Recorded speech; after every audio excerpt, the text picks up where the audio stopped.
नमस्कार मित्रांनो, मी आहे श्रीधर आणि जी के इज ओके या यूट्यूब चॅनल तुम्हा सर्वांचं स्वागत करत आहे.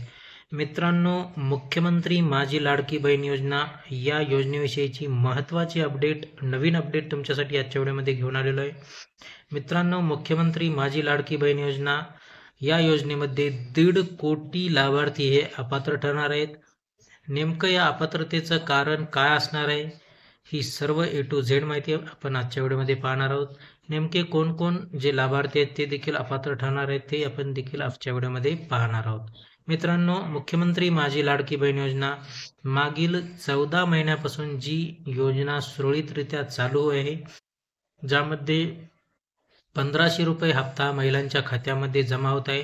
परंतु मित्रांनो, नोव्हेंबरच्या अंती म्हणजेच 18 नोव्हेंबरपर्यंत जी ई-केवायसी मुख्यमंत्री माझी लाडकी बहीण योजनेसाठी करायची सांगितलेली आहे, ती आता 18 नोव्हेंबरला शेवटची तारीख दिलेली आहे. मित्रांनो, 18 नोव्हेंबर ही शेवटची तारीख असल्यामुळे फक्त काहीच दिवस बाकी आहेत ज्यांना ई-केवायसी करावयाची आहे. ज्यांनी आतापर्यंत ई-केवायसी केलेली नाही त्यांनी 18 नोव्हेंबरपर्यंत ई-केवायसी करायची आहे. आणि ई-केवायसीच्या अंती देखील मित्रांनो, या नोव्हेंबर महिन्याच्या अंती किंवा ई-केवायसी केल्यानंतर देखील बऱ्याचशा महिला अपात्र ठरणार आहेत. तर अपात्र कसे ठरतील? आकड्यानुसार मित्रांनो 1.5 कोटी महिला अपात्र ठरण्याची शक्यता दर्शवली जात आहे. ती आता कशी ठरणार आहे मित्रांनो? तर त्यामध्ये मित्रांनो मुख्य कारण म्हणजे की जे 2.5 लाखांचं जे उत्पन्न सांगितलेलं आहे, त्या उत्पन्नामध्ये बऱ्याचशा महिला वगळल्या जाणार आहेत. कारण की ई-केवायसी करताना महिलाचे आधार कार्ड, त्यानंतर महिलांच्या मिस्टरचे म्हणजे त्यांच्या घरच्यांचे आधार कार्ड देखील त्यामध्ये मागितले आहे. त्या दोन्हीच्या आधार कार्डच्या आधारे जे आधार बँकेला लिंक असणार आहे, त्या बँकेमध्ये त्या महिलेचे पगार किती जमा होईल किंवा घरच्यांची देखील पगार पेमेंट जी काय असेल, मजुरी करत असतील कोणती देखील असेल, त्यानुसार त्यामधील जी इन्कम आहे ती त्यांच्या आधारवरून काढण्यात येणार आहे.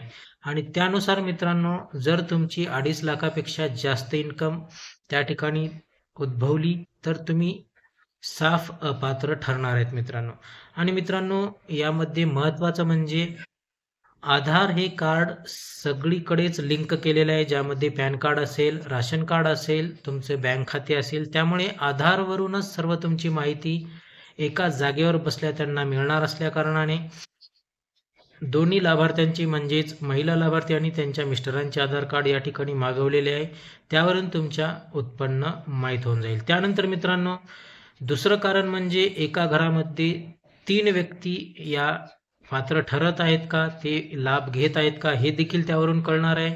कारण की त्या घरामध्ये किती केवायसी केल्या जाते हे यावरून निकष निघणार आहे मित्रांनो. त्यामुळे केवायसी जर 3 होत असतील एका घरामध्ये तर त्या ठिकाणी देखील बऱ्याचशा महिला अपात्र ठरल्या जाणार आहेत मित्रांनो.